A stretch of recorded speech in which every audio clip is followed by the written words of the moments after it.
you the whole thing. Now, what kind of male is the beginning male?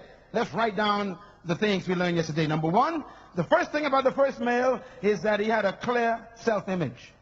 He knew he was the image of God. That means you don't want to marry a man who's still trying to be like other people. You want to marry a man who knows who he is. He knows his self-image. He doesn't need anyone's approval to feel important. He doesn't try to dress like other people and wear everybody's style. He doesn't go around trying to buy Nikes and trying to be Tommy Hilfiger, trying to wear, Calvin Klein, and he's trying to be somebody else, trying to fix his hair like other people, and trying to be a rapper or trying to be cool. He wants somebody who knows he's somebody without anybody being anybody. You want a man whose self-confidence and self-image is in God, not in any style or any role model somewhere else. Second thing about this man is that God took the man and placed him in the Garden of Eden. The word Eden means presence. Please get that book on praise and worship to understand what that word means, Eden.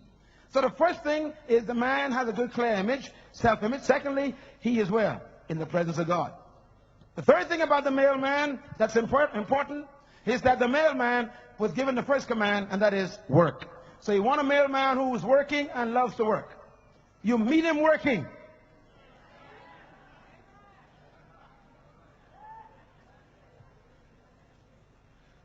The fourth thing about the male man, in Genesis chapter 1 and chapter 2 rather, you find that this man, in verse 15, God secondly told him to cultivate. That means you need a male man who can cultivate you. To cultivate means to bring the best out of, to develop you, to advance you. Don't marry a man who cannot improve you.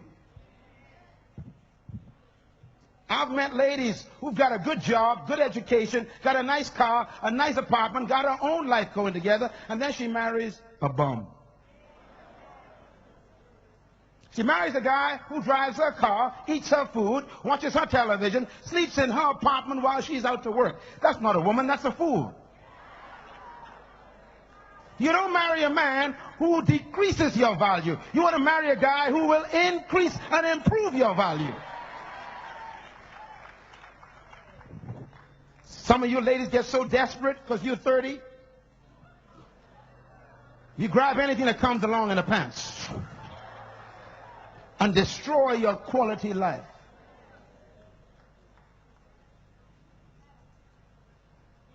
The fifth thing that this man is, Genesis 2:15, God told the man to guard the garden. That means a true male is a protector. If a man can't protect you, he's not deserving of being your husband.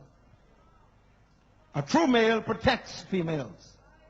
He doesn't use his strength to abuse them and hurt them and domestically violate them. He doesn't rape them. He doesn't cause date rape or beat his wife or harass his children or commit incest on his little girl or sodomize his son. That's not a real man.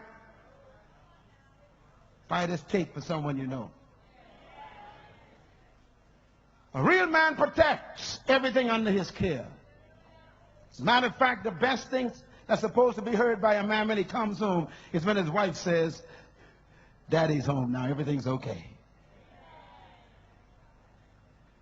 The most beautiful thing a child should say to a father is, "My daddy's home now. You touch me, he'll kill you." That's what a child needs to say, and a mother needs to say about her husband. She's supposed to be able to say, my warrior in shining armor is here. My protector has arrived. He's a guard. And then number 6, the real man is the man who God says, "Do not touch the tree. This is my command." That's found in verse 17 of Genesis 2. In other words, the male was given the word of God, not the female. Which means that the male was designed by God to be the teacher of the word, one who keeps the word. And that means the male is supposed to be the one who knows the word, the commandments of God, to communicate to his family. That means a real man knows this book called the Bible back to front. Don't marry a man who can't teach you the word. And some of y'all, it's too late. There are men who know the name of everybody on the soccer team but can't list the disciples. They know the score of every game the last year but don't know the chapters in Habakkuk.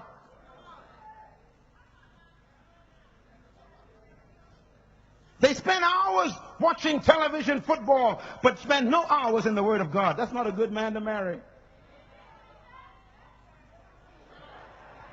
I'm going to preach it, baby.